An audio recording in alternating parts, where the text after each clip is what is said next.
Hey, U.S. history students, it's Mr. Baker again. Hope you're doing well. This is Baker's Corner, and we're going to actually introduce three lessons. This is the first of three that we're going to be looking at as kind of an introduction slash overview of the economic side of what the time period that a lot of historians refer to as the Gilded Age. Now, if you're not familiar with that term, we'll look at that a little bit more closely when we get into like city development and also the politics of the time period a little bit more.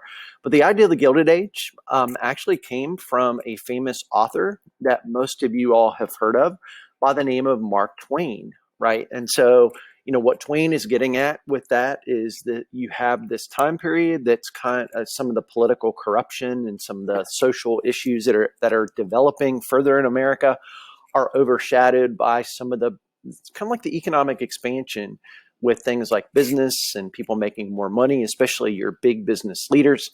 And so if you take a look at our screen today, you'll notice that there is a big, title here that says the incorporation of America. And the subtitle, which is kind of a question to y'all, is America's Second Industrial Revolution. Okay. And the question is, why would we pose that is kind of a counter side of this. And the answer is that, remember, guys, the first industrial revolution that we introduced a few lessons back, actually quite a few lessons back, is really kind of developing things along the lines of additional communication, additional technology, additional kinds of things that are going to impact anything from the movement of things up rivers with the steamboat to the cotton gin, et cetera. Well, you're going to see very similar kinds of developments in this time period that impact a lot of the same things like communication, transportation, et cetera. And so let's go ahead and get started. Okay. So the big picture question for us to think about, guys, is what would we define as a big business? Okay. Because that's going to be one really big item, or shall we say concept, that's developing in this time period. Okay, so what you might want to kind of pause your screen for a moment and maybe reflect on that and then continue if you want to.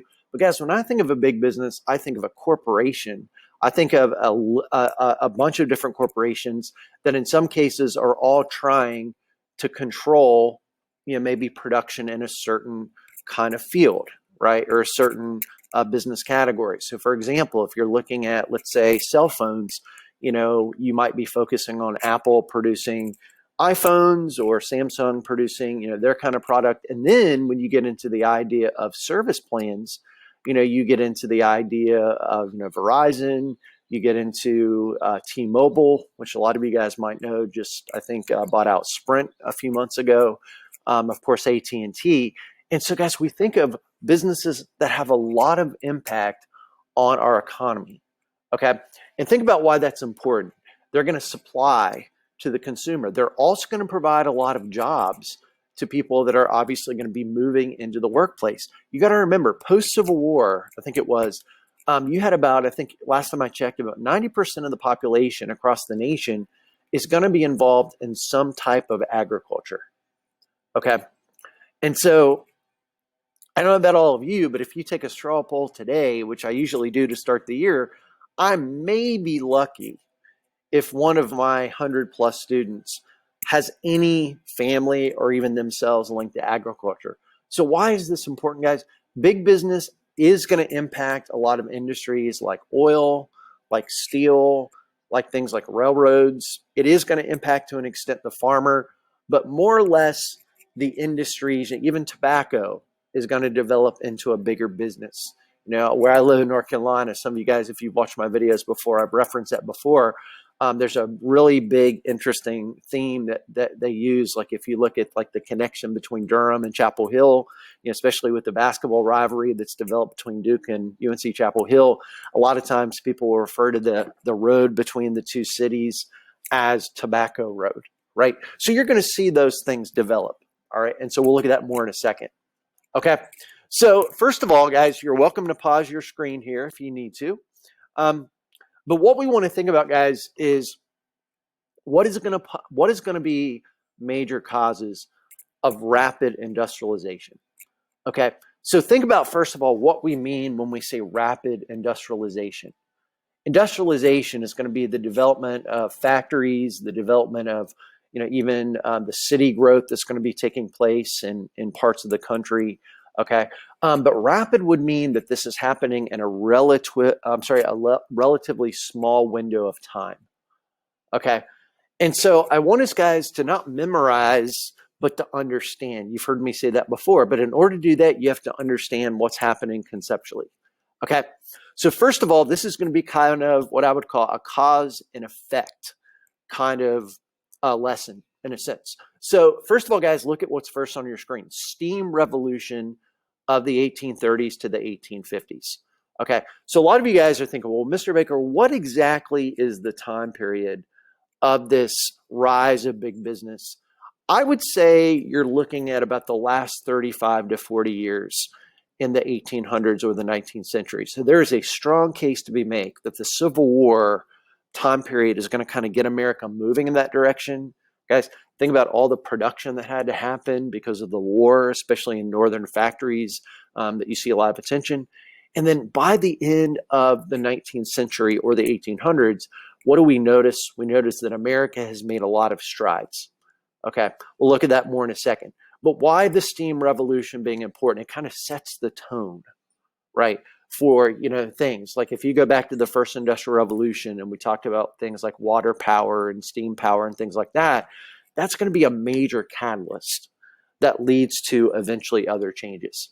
Okay, the second thing here, remember guys, from our lesson on westward expansion, what's going to be one of the biggest things that's going to really kind of move the West and connect it to the East, et cetera, and also impact the rise of big business? It's going to be the railroad. Okay, now think about why. First of all, many historians contend, in other words, they believe that the railroad is the first big business in the United States. Okay, I don't want us just to memorize that fact, guys. I want us to understand why that's important. So think about that. All right, so you're going to have a railroad that eventually connects, right? The East Coast to the West Coast, et cetera, et cetera. All right, the question that we need to ask ourselves is, why is that important to understand? All right, it's the first big business. All right, and to a large extent, guys, remember, there's going to be a lot of people, business leaders, both large and small, that are going to become very dependent, right, on the idea of these railroads. And so this is a really important thing for us to keep in mind. So it's going to be a magnet for financial investment. All right, we're going to look at that a little bit more in our next lesson, which will be lesson 2 that kind of continues this. But guys, the basic nuts and bolts is, if you think about it, financial would be people are investing into it. So people are kind of drawn, as the magnet effect would indicate. Okay, so they're going to make the argument, guys, that, you know what, it is worth investing into something that people are using. In other words, it's wise use of our money to be able to bring some degree of financial gain to it. And also, guys, keep in mind, if you invest in this industry, you're going to benefit from it from the standpoint of its use. Okay, so opening up the West is important. And last but not least, guys, the idea of aiding the development of other key industries. Okay, so think about, guys, what big industries would actually benefit quite a bit from the idea of this railroad. Okay, and the easy answer to that, guys, is any industry that's going to have a reliance on the idea of transportation, right? Which is pretty much almost all of them, right? If you want to get your goods to a larger amounts of markets, which, guys, keep in mind, the idea of markets means that you have more opportunity to sell your goods to more people, ergo, you can make more money. Okay, so that is really important. Okay, all right, a couple more things. All right, so guys, if you go back to what we talked about with the first industrial revolution, what did we really say? These revolutions economically are going to always be driven by some form of technology. Okay. Now, invention versus innovation, right? So the innovation could be, all right, you're taking something that maybe is already there in some form and you're actually making it, you're adding something of use to it. Okay, so in the modern day, think about guys, things that all of you know. You're probably, if you're watching this video, most of you are probably in your teens. You know, you are always used to having the internet at your fingertips to go to. And your parents, guys, probably started using it. I don't know how old they are, but I know the first time I really started extensively using the internet is going to be, I think it was in 1996 when I turned 21, right? So I was toward the end of my college career. Now, why do I bring that up? Well, the internet is pretty revolutionary, we would agree. But, you know, the idea of, you know, telecommunication and phones and, you know, things along those lines, those are going to be things that in many cases had to be in place before we can start to see some of these more modern kinds of things. Okay.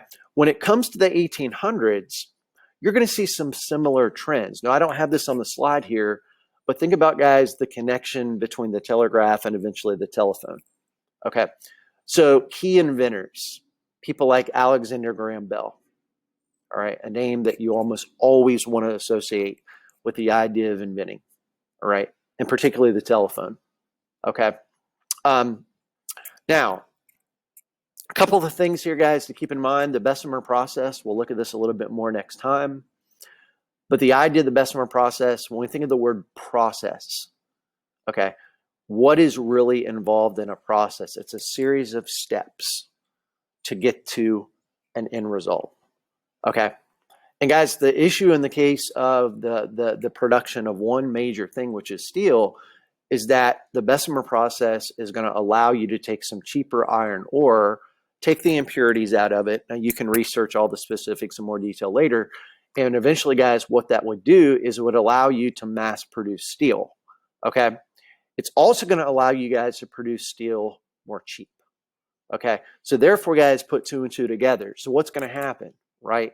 People are going to flock to this industry. Okay. We'll look at that more toward the end of the presentation. Okay. And so think about it like this, guys. What's going to happen to building or constructing buildings? Well, more people are going to be like, well, steel is sturdier than wood, right? You know, so therefore, it's going to become a more common thing that a lot of your bigger businesses are going to use to build things, skyscrapers, you know, buildings like the school that I'm in now. Probably most of you guys, the idea of wood is not going to be, you know, a good enough resource to really build, you know, sturdy kinds of buildings, especially if they're multi-stories, you know, sometimes, you know, the ones that you would see in larger cities. And so the Bessemer process allows us to go out and actually not just produce the steel, but also it makes it more widely available. Okay. The refrigerated car. Now, keep in mind, what industries, guys, from the standpoint of farming, is that probably going to benefit the most? All right. And the answers are things that deal with like meat production, right? So that could be like the ranching, you know, people that are obviously, doing things like hog farming, you know, the idea of producing crops, right, that have a shorter shelf life if you don't actually have access to refrigeration. Okay.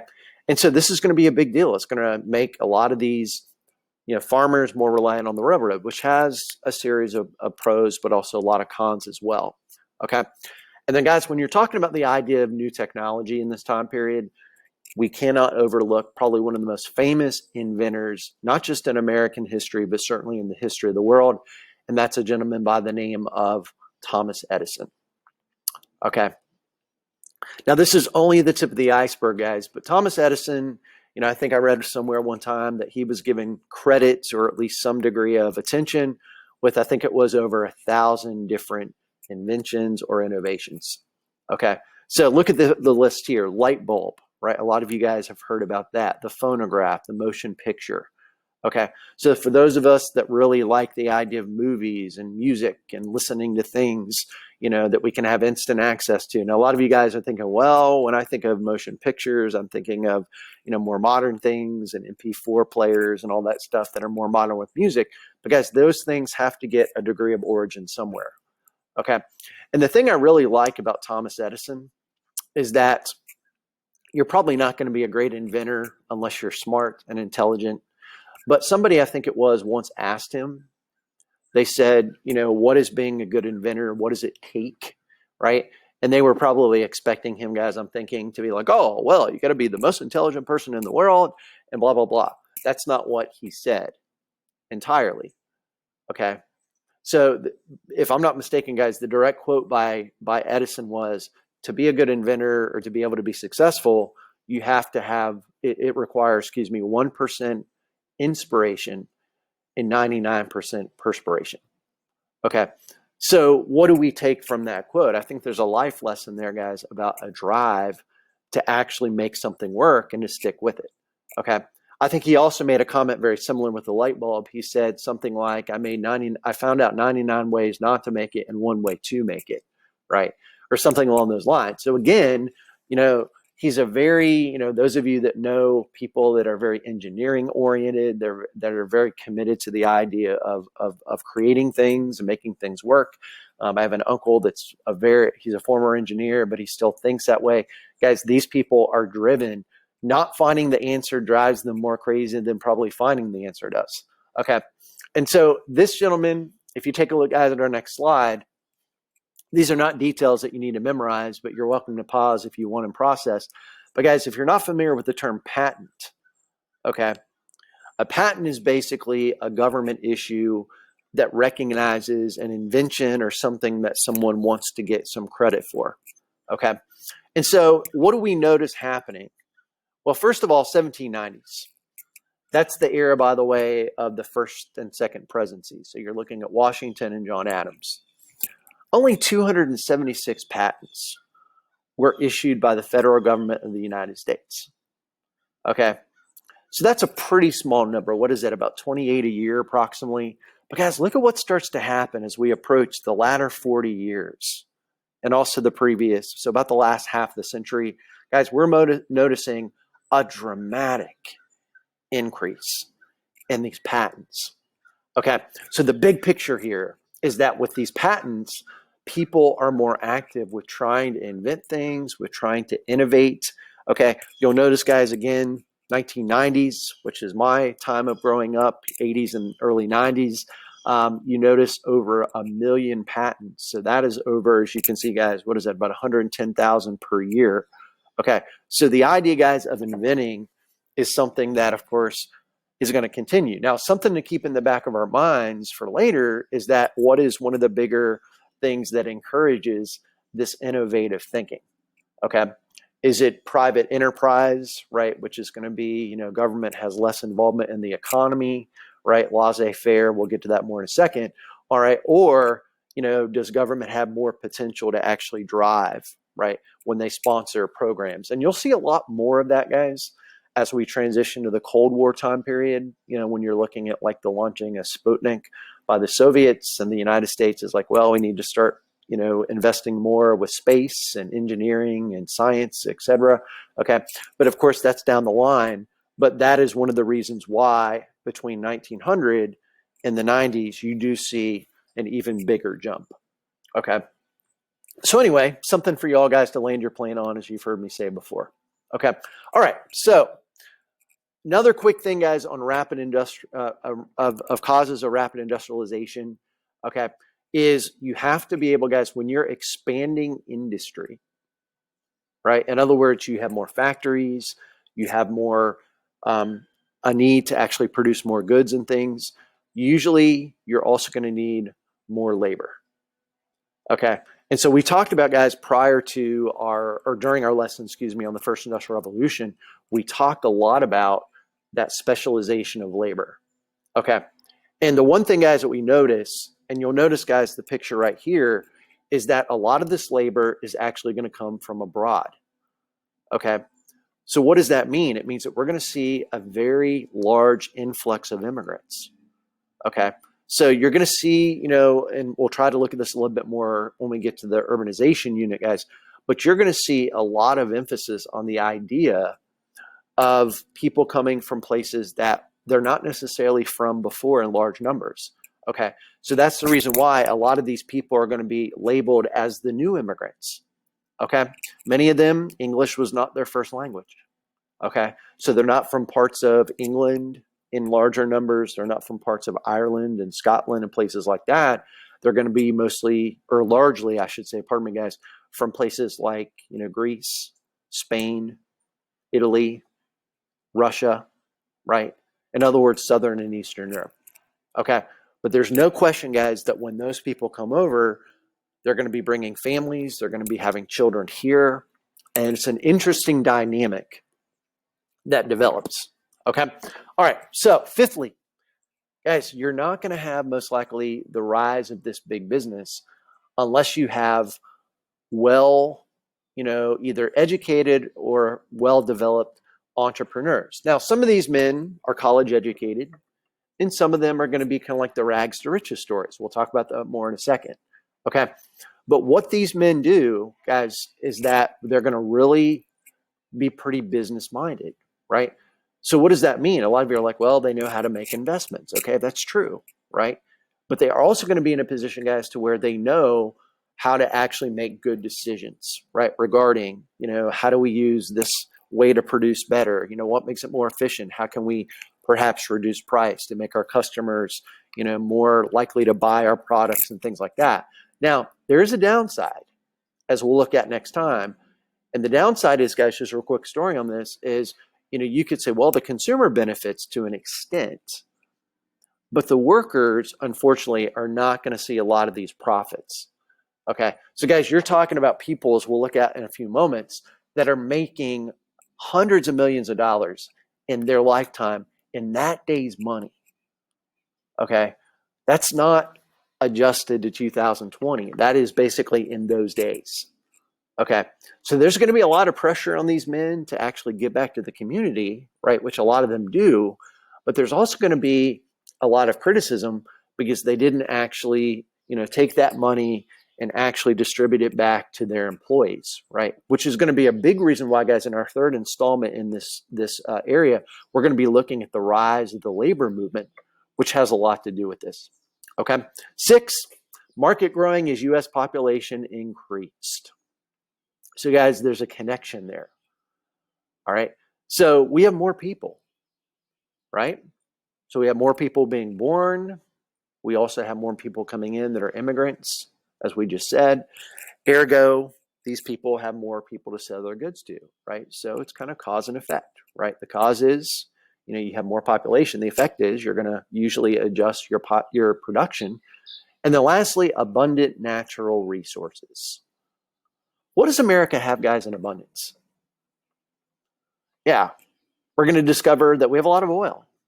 We're going to discover that we have a lot of iron ore. We're going to discover that we have a lot of, things like gold and silver, right? And different kinds of things like that. We have a lot of timber, right? So that's going to make a lot of people, guys, be like, well, yeah, if we have these resources, then let's put them to good use. Okay. As you can imagine, right, guys, as we move toward the earlier 1900s, there's going to be some politicians that have something to say about how the environment, right, plays into some of the rise of the big business. Some are going to be in favor of continuing to use the environment for business good, and some are going to be like, no, we need to protect it more. Okay, so that's going to be what we look at, not the next few big units, but as we transition to progressivism. Okay, so for new business culture, this might be worth noting, guys. You might want to, sorry about that. You might want to actually pause your screen. Okay. Now, laissez-faire. Now, this is not a new concept. All right. Adam Smith used it extensively in his writing. A lot of you guys are familiar with that. All right. So, but anyway, I think it was in 1776, he produces a famous book, The Wealth of Nations. And he basically, this work actually becomes his guidebook, right, if you will, for the idea of what we associate with what a lot of people call capitalism, free market, all right, et cetera. Okay. So essentially, guys, what does that mean? Laissez-faire is a fancy way of saying a pretty easy concept in my mind, which is the government has a hands-off approach, okay, to economic affairs. Okay. Adam Smith would put it like this. The best economy, now whether he's right or wrong on this, guys, we can discuss and you can kind of lay your plane for yourselves. But his argument is that the best economy is the one that actually has the least amount of government involvement. Okay. And so if you take a look here, guys, 2 really important things. Individuals should compete freely in the marketplace. Okay. So therefore, there should not be a lot of government hand involved. We'll talk about the invisible hand in a moment. Okay. And then also kind of the counterpoint of that is that no room for government in the market. Okay. So my question, guys, to all of you is essentially, what is Adam Smith's concern, right? Now, keep in mind, Adam Smith has since passed on by the 1870s, but certainly his ideas are still continuing to be pretty significant. Okay. And in my mind, what I take from this is that he's making the argument that free enterprise, people having the freedom to go out and actually, make decisions with limited, if any, government involvement, that is the absolute best way to kind of move the economy forward in a healthy way. Okay. And so, you hear this topic brought up, guys, about this quote unquote invisible hand sometimes. Okay. So I like to call the hand, in this case, something that's going to regulate the economy that is not the presence of government. So, think about it like this, guys. If you have a company, okay, maybe 2 or 3 companies in the same industry, right? And let's say that one of them is doing a really good job, right? This company is efficient, their prices are low, they've got good customer service, whereas the other 1 or 2, let's say that they're kind of in that regard, okay? So what is the invisible hand? Well, the invisible hand might be, okay, your customer service is bad, you're losing customers, ergo, you're going to adjust, maybe your prices are too high, right? So there's a factor or a series of factors, guys, other than government stepping in perhaps, that is going to basically be that influential point with making change within the economy. Okay, but the key thing there is that there's still freedom on the part of the individual, right, to actually make economic choices. Okay, and that's very different, right, than even if you approach socialism and then eventually communism, right, which is not really the point of our lesson today, but it's something to keep in the back of our minds. Okay, so the extreme of laissez-faire and Adam Smith ideas is that government is out of the economy as much as possible. The alternative of that is that government is involved in it pretty much to the highest degree. Okay, they're controlling what should be produced, how it should be produced, when, the amounts. Okay, and of course on the other side, what drives it? Hopefully the consumers and the production of the producer. Okay, all right. So really quick, important concept here, guys. And I know a lot of us are thinking, Mr. Baker, social Darwinism, we hear about this a lot when it comes to studying biology and science. I want you to think what you might know about this already. Okay, so you probably have heard of the concept that you see here, survival of the fittest. Okay, so this is not Charles Darwin, but this is Herbert Spencer, kind of a funky looking beard and sideburns. But anyway, but this gentleman is going to be one of the really big advocates of the idea that, you've got certain businesses, guys. The application here in a nutshell is you have certain businesses that are destined to succeed. Okay. Maybe it's because, their business leaders are more savvy than others, right? It could be a variety of different reasons. Okay. They have access to more resources. They use their resources more wisely. Okay. Their prices are lower. Okay. So therefore, what is the point? The point is that social Darwinism is this factor, guys, where people are like, well, don't interfere in our economy. You know why? Because it's destined to have businesses succeed and those that don't. Okay. Now you can agree or disagree with this, guys, but there is going to be criticism that we'll look at more next time. And one of the bigger criticisms, just to kind of give you a quick perspective on this, guys, is when you're looking at social Darwinism, what happens if people use ruthless business tactics, right, to actually take control of their industries. Okay. Now, when I think of ruthless, I think of maybe unethical, right? Things that actually are outside the boundaries of what we could call moral decisions. Okay. So that's something to definitely keep in the back of our minds. Okay. All right. So social Darwinism in America. So this is an idea, guys. Again, I wouldn't worry too much about the name here. You're welcome to write it down. But the idea, guys, it comes back to supporting the idea of people in the government, especially, being very outside of the economy. Okay. So again, it's going to be not identical to laissez-faire, but the principle is going to support that hands-off nature.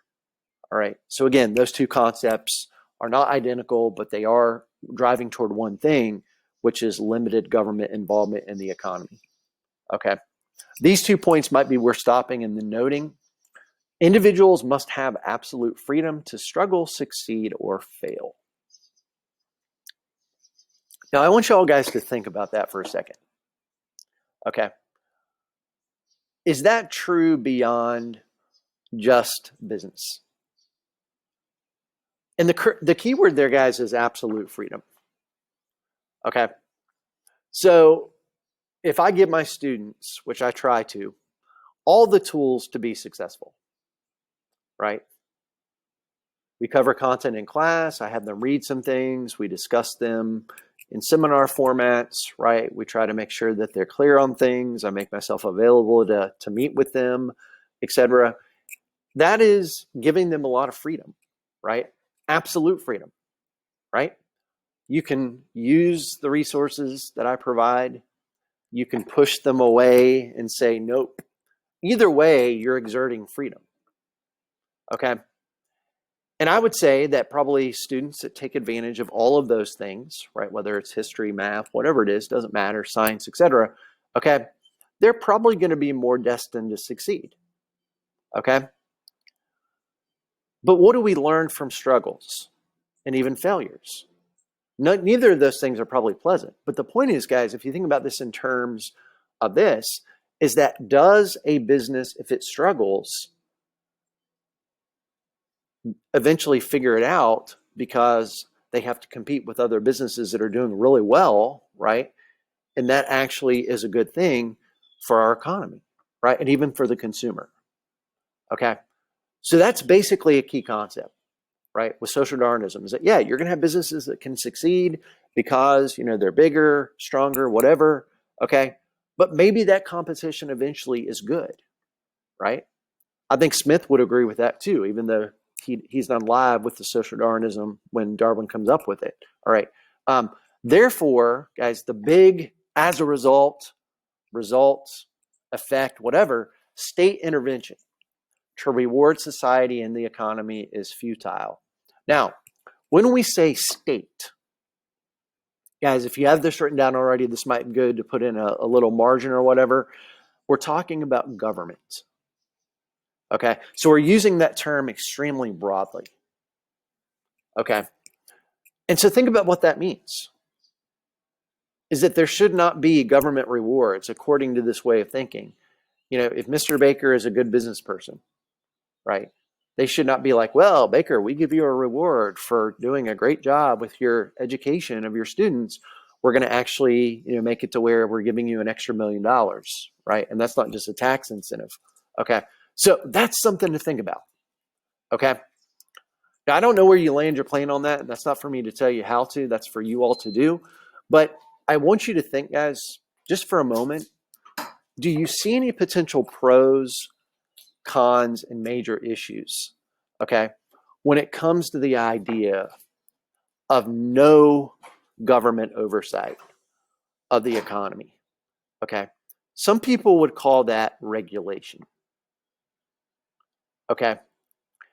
And I would say, guys, in the modern day, right, this is not a political statement, but something for you all to kind of, think about. There's a lot of things regarding our economy that are regulated. Can companies merge without government support, right? To avoid trusts, which we'll look at more in a second. Okay. Should there be stipulations on how the environment is actually done? And guys, there's quite a few organizations or government agencies, if you've ever heard of the Environmental Protection Agency, which doesn't come around until 1960, 1970, something like that. Okay. Those are regulatory agencies that are starting to pop up. Okay. We've already seen one in our previous lesson, one of them anyway, on the Interstate Commerce Commission, right? Remember that organization agency that was designed to actually try to reduce railroad, railroads taking advantage of their prices and benefiting the big business leaders instead of the smaller farmers. Okay. Those are big debates that pop up. Okay. All right. So with this big business culture, this is interesting. All right. We start to see, or shall we say, continue to see, pardon me, guys, an emerging emphasis on what we associate with the American dream. My question to all of you is, guys, as young people, right? You've lived, what is it, about 16, 17 years, give or take. If you're an adult, you have a little bit more experience on your side. Okay. But what is the American dream, right? And I would argue that probably all of us, if I were to have all my students in all my classes write their definition, would there be some similarities? Yes. But would there also be some differences? Probably, right? Is the American dream, being able to swim around in a swimming pool of money because you're so wealthy? All right. Is the American dream, coming over here with $20 in your pocket and then eventually, being a middle-class American, right? And maybe even gaining citizenship, right? In other words, guys, this big picture concept could be different for everyone. But during this time period, there's a really influential writer named Horatio Alger, almost said Horace Mann, who would be education before then. And guys, if you're looking at my screen, you'll notice that Horatio Alger wrote what a lot of people call dime novels. These are really small, little novels. They're not lengthy. They have usually one major key character, which is usually someone who's young, right? So maybe a person y'all's age that's younger. And guys, according to Alger, there's two things that are absolutely vital. Okay. And these two things are kind of connected, but he makes the argument, guys, look at this, having a strong work ethic. Okay. In other words, taking pride in what you do, but also doing it well. Okay. The second thing he's going to say is that there's always something attached to virtue and character. Okay. When it comes to the idea of gaining success, right? So he's going to make the argument, guys, pretty well that when we're talking about the idea of achieving this American dream, that we're not going to do it successfully without character, virtue, and work ethic. Okay. And if you think about it, guys, that's one thing that is pretty significant, I think, with this. Okay. And the key question at the bottom here is the idea of the self-made man, a quote unquote, a myth, right? Is it attainable? Okay. If you're born, let's say, into, let's say a poverty situation, okay, is it realistic if you take advantage of every opportunity that's afforded to you, albeit that there are things that might put you in a position to struggle a little bit more than others? Is that something that eventually hard work, character, and those kinds of things can actually yield good results? Okay. Something to think about, because guys, the American dream concept is nothing new, right? We hear about it in the modern day. You hear about it even in the days of the colonies leading up to, of course, eventually America's nationhood. Okay. Something to keep in mind. Now, last couple of things. What is the responsibility of someone that gains wealth? Those of you that are in my class, we're going to read together the Gospel of Wealth. This is Andrew Carnegie. All right. If you're thinking of rags to riches stories out of a lot of your big wealthy capitalists and industrialists of this time period, the titans of industry as they were known as too, Carnegie is definitely, in my mind, probably the best example of rags to riches. Okay. As you can see here, guys, what do you notice? He's wearing a kilt. So he's from Scotland, right? Try to do an accent there. He's got the hat on, etc. Okay. And you also see Scotland there, so it's easy to see where he's from. Okay. This guy was very business-minded from a very young age. Okay. So he's an immigrant, right? So he came over, very little, to start off with. I think the story is that when he was younger, he starts kind of like these smaller entrepreneurial kind of activities. For a lot of us, those of you and I know for myself when I was a kid, it would be in the summertime, especially, we always used to try to get a lemonade stand together. So our lemonade for like 50 cents or whatever. Okay. I don't know if it's the same story for Carnegie, but it's a similar kind of thing. So he has it in his mind. Okay. And what does he basically argue? So, again, guys, if you take a look at the carryover of social Darwinism, this is where there is a connection. The Anglo-Saxon race is superior. Okay. That's going to be one of the things, of course, that he's criticized for. Okay. But in the early 1900s, 1901, he's not going to be the originator of the entire concept of gospel wealth. But in 1901, he actually produces a work that we'll read an excerpt from that actually is going to be pretty important. Okay. And so, guys, if you don't know much about Andrew Carnegie, all right, the quick story on this is that he built up a humongous steel company. Okay. Carnegie Steel. And this guy was, you're talking like hundreds of millions of dollars, was kind of rivaling in the sense of wealth with people like John D. Rockefeller, right? Okay. But the one thing, guys, to keep in the back of our minds is that he actually, when he got to have enough wealth to where he actually had, enough to live on and then some, $200 million or whatever, who can't live on that the rest of their lives? I know I could. But then he starts to kind of think, okay, well, do I want to be a business leader the rest of my life, or do I want to do something that goes a step further? So in the Gospel of Wealth, right, this is kind of Carnegie reflecting. So he sells his company and he goes on to become a lifelong philanthropist, okay, which is basically him taking his money and investing in society, right? So he's investing in building things like libraries, schools, Carnegie Hall, right? My wife is from Pittsburgh, Pennsylvania, guys. If you've ever been up there, you know that if you go to downtown, you see a lot of cool stuff that are museums that are attributed to Andrew Carnegie. So this guy is important, okay? But he puts a lot of, I don't know if the right word here is pressure, but he puts a lot of emphasis, guys, on the wealth that people have actually being something they use for positive good. Okay. We're going to read this together after we go over the next slide for those of you in class. But wealthy, one quote that comes from this kind of an interesting thing that we'll look at. Wealthy should act as trustees for their poor brethren. Okay. For some people, that's not really something that they like real well. Because it's like, okay, is he looking down on people? I don't know, personally. All right. But what I do notice, guys, as you'll see here in the excerpt, is that he does make it very clear that, if somebody is sitting on a couple $100 million and that money could go to better society, better the lives of kids in schools, that's something that I think he would even use the word obligation for it. Okay. So by the end of the 1900s, this might be worth stopping, and then we'll conclude.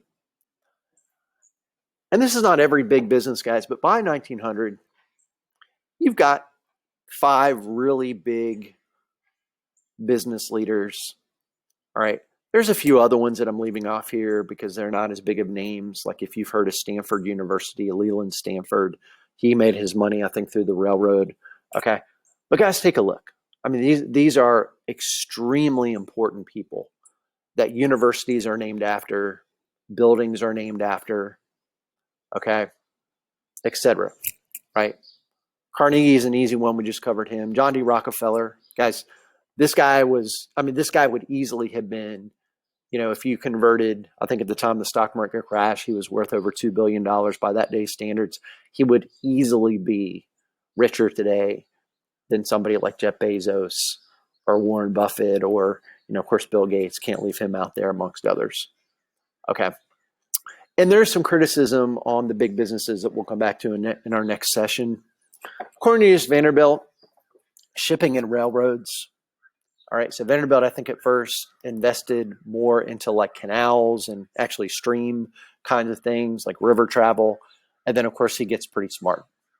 Okay, James B. Duke, I had to throw him in there because I'm from North Carolina and Tobacco Road is big. But guys, I think probably in my mind, and I don't think this is overextending my boundaries here, if you take a look at somebody who was kind of very involved in a lot of different industries, I mean, all of them were in some way, but I think JP Morgan is a person that a lot of times can get overlooked by the bigger names of Carnegie and Rockefeller. Okay, because he was a very big, almost like a jack of all trades, right? He was a financier.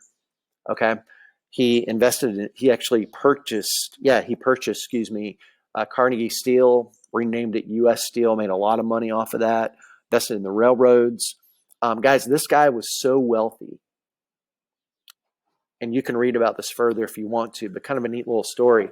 But this guy was so wealthy that in the earlier 1890s, I think it was 1893, if I'm not mistaken, but anyway, this guy was so wealthy that the U.S. government actually borrowed gold from him, right?